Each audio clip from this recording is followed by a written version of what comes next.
Hello guys, what's up, welcome back to my new video. तो guys, आज की इस वीडियो में हम कुछ अलग टॉपिक पे बात करने वाले हैं। तो सबसे पहले अभी थोड़ा सा मैंने वर्कआउट किया है क्योंकि उसकी वजह से मेरी थोड़ी जो सांस फूल रही है एंड इस चीज़ को आपको थोड़ा सा नज़रअंदाज करना होगा। And firstly we gonna discuss about a topic that is कि इंग्लिश में फ्लुएंसी कैसे अटेन करें। सो या I have been trying to become fluent in English from some years. So ऐसा मैंने इंटेंशनली स्टार्ट नहीं किया था इंग्लिश सीखना, बट जब मैं अपने मतलब 9th 10th या 8th में ऐसा कुछ था पढ़ता था, तो हम क्लास में बहुत ही हमारी क्लास जो थी बहुत ही छोटी थी, लेकिन एवरीबॉडी वाज जस्ट इंटेलिजेंट। कोई जो था वो क्लास में जो था वो इंटेलिजेंट था, हर कोई जो था वो अच्छा पढ़ने वाला था सब कुछ। तो उसमें क्या होता था कि हमारा सब्जेक्ट था हिस्ट्री, और हिस्ट्री वाले सर हमें पढ़ाते थे एंड वो बहुत ही अच्छा सा एक्सप्लेन करते थे। एंड जब वो बहुत ही अच्छा एक्सप्लेन करते थे एंड जब चैप्टर एंड होता था या आधा चैप्टर हाफ चैप्टर का टेस्ट जितना भी होता था या कुछ क्वेश्चंस का टेस्ट होता था, तो जब टेस्ट बताते थे तो एक्चुअली हम तो प्रिपेयर करते नहीं थे। हिस्ट्री आपको पता है एक लेंथी सब्जेक्ट होता है, डेट्स रिमेम्बर करना बहुत ही ज़्यादा टफ टास्क होता है।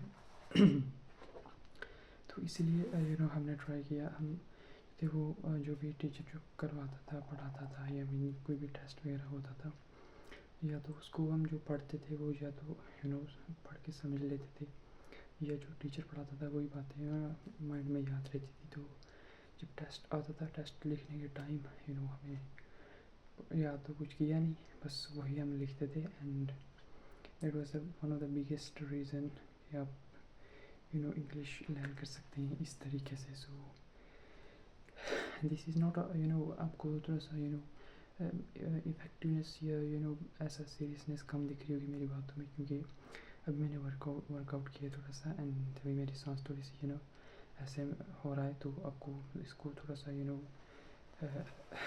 नज़रअंदाज करना है, इंस्टेड के आपको फोकस करना चाहिए मेरी बातों पे। एंड बहुत ही क्रूशियल वर्ड्स जो मैं बता रहा हूँ, एंड उसके बाद ऐसा ही चलता रहा। तो ये कोई ओवरनाइट प्रोसेस तो नहीं है कि आप कि मतलब थोड़ी सी प्रैक्टिस या कुछ खा के सीख के सोओगे तो मॉर्निंग में आपको इंग्लिश फ्लुएंसी अटेन हुई होगी। Nothing, it's just long process. आपको ईयर्स लगेंगे फ्लुएंट होने में, but when ever you enjoy the process, आपको प्रोसेस में मज़ा आता है। आप इंटरेस्टेड होते हैं किसी चीज़ में, तो चाहे कितने भी साल लग जाए वो प्रोसेस आपको बहुत ही अच्छा लगता है। वो जर्नी मज़ा आता है आपको करने में, एंड आपको कभी फील नहीं होगा कि भाई मैंने इतने साल लगा दिए इंग्लिश सीखने में या कुछ भी काम करने में, इतने साल स्पेंड कर दिए मैंने, ऐसे सीखने में इतना लेट होगा कैसे होगा, ऐसा कुछ नहीं होता। enjoy the little wins, enjoy the little wins। मतलब कुछ भी है आपको लिटिल विंस enjoy करनी है, एंड डेली फोकस करना है अपने आप पे। एंड बहुत सारी चीज़ें जिससे आप फोकस कर सकते हो। एंड यही चीज़ें जो मतलब जिनको आपको कंसिस्टेंसी के साथ मेंटेन करना है, यही करते रहना है आपको, एंड आपको फ्लुएंसी हासिल होगी। अगर आप पैशनेट नहीं है, अगर आप चाहते हैं कि 2-3 दिन हफ्ते में आप फ्लुएंसी अटेन कर लेंगे, फ्लुएंट हो जाएंगे, तो that's not possible at any cost. चाहे कोई भी कोर्स ले लो, नथिंग, जो भी कोर्स देगा उसका अपना फ़ायदा है। एंड वन थिंग जो मैं आपको बताऊँगा, क्या आपको क्या लगता है जितने भी लोग इंग्लिश बोलते हैं कि आप वो कोर्स से सीख कर बोल रहे हैं, जिन्होंने बोलना सिखाई जो कोर्स बेच रहे हैं, क्या वो कोर्स से सीख कर बेच रहे हैं? नो। सो बेसिक सी चीज़ें होती हैं, बस उनको कंटिन्यू के साथ over the long period of time follow करना पड़ता है, आपको रिजल्ट्स आते हैं। एंड सबसे पहले प्रोसेस को एंजॉय करना है। ऐसा नहीं कि आप फर्स्ट डे में कुछ थोड़े से वर्ड्स वगैरह के सीख लिए, पढ़ लिए एंड थोड़ी सी कुछ कर लिए तो सीख जाओगे। सो इन चीज़ों को आपको ऑलवेज इग्नोर करना है। तो फर्स्टली अगर आप प्रोसेस को एंजॉय नहीं कर सकते तो आपके लिए बहुत ही मुश्किल है लिटिल विंस को सेलिब्रेट करने हैं and these two things will help you will help to make your journey easy throughout the process.